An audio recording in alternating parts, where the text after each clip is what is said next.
Family and relationship.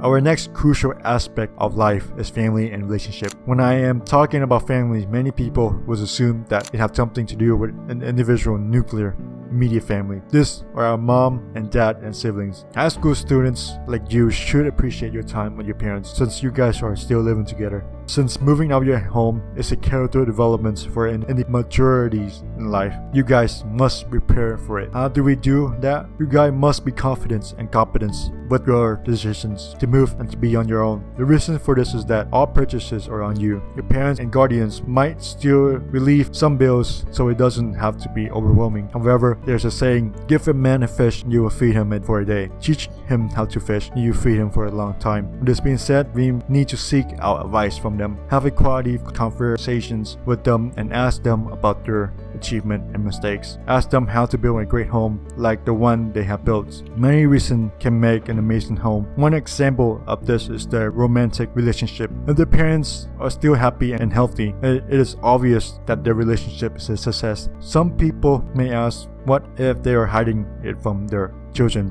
However, I have learned that many unhappy parents are still together, chose not to hide their feelings from their children. In conclusions, their parents will be aggressive and argue in front of their children, especially preteens, since they do not know any better.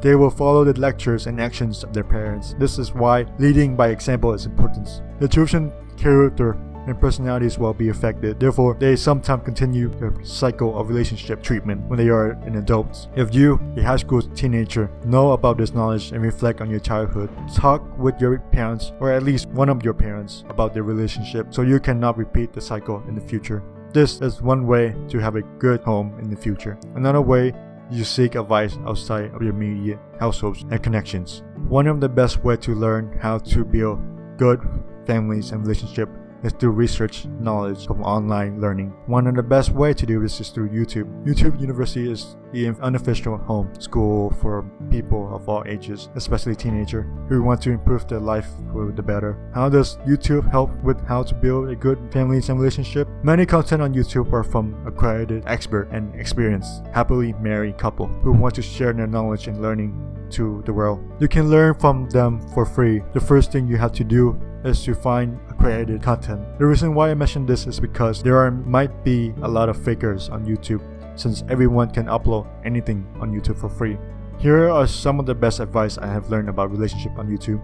Choosing the right partner is one of the best investment you can make for yourself. Choosing the right partner can eventually also affect the other aspect of life. If we choose the wrong partner, we can end up completely wasting out a lot of time and money. This is why we should not rush into marriage. With this being said, what if you find perfect partner for you? Let's start with the high school relationship. The truth is that in high school, you will be the most immature. You might argue this shows that you are far from it because there is much more that you need to learn. I believe true maturity is knowledge and the habit built from it. This is why people who are in their 30s and so on can still be immature. In return, they will learn it the hard way by making mistakes. What does this mean? What does this have to do with relationship? These mistakes can lead these older couples into divorces. However, it doesn't always have to be an older couple. The rate of divorces for younger couples is high too.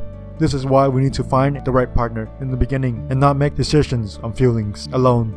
Going back to high school relationship, the first thing that needs to happen is that you have to be in a relationship first. My own advice to you is that you should not rush this process. If you rush this process, your crush will run away from you, sometimes literally running away from you.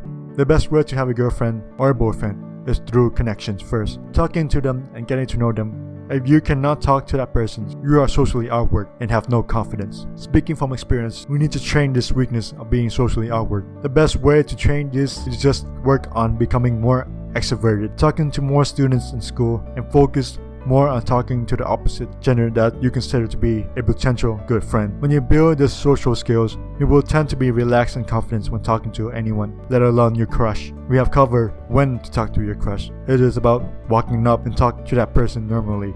Now, we are going to talk about how to talk to your crush. The truth is that first impressions are important. Therefore, don't try and say anything dumb. As a matter of fact, saying and acting simple is enough. What do I mean by this? Two important simple factors for any conversations are to greet with a genuine smile and a genuine compliment. After that, be interested in their life by listening and asking about their life.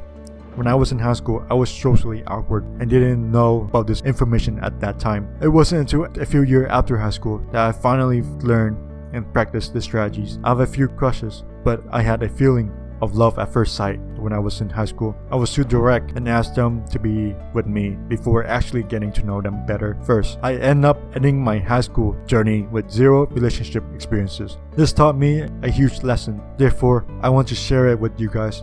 Build a connection first before anything else. With this being said, I have talked about when should you talk to your crush. I have talked about how you should talk to your crush. Now let's talk about why you should talk to your crush. The reason why is that romantic relationships, especially in high school, are a character development journey in life. I was unfortunate that I didn't get the chance to experience that. With that, if you could find a partner in high school, learn how to communicate in a relationship and be mature about it. Either you mature now or you will mature after you have broken up with them.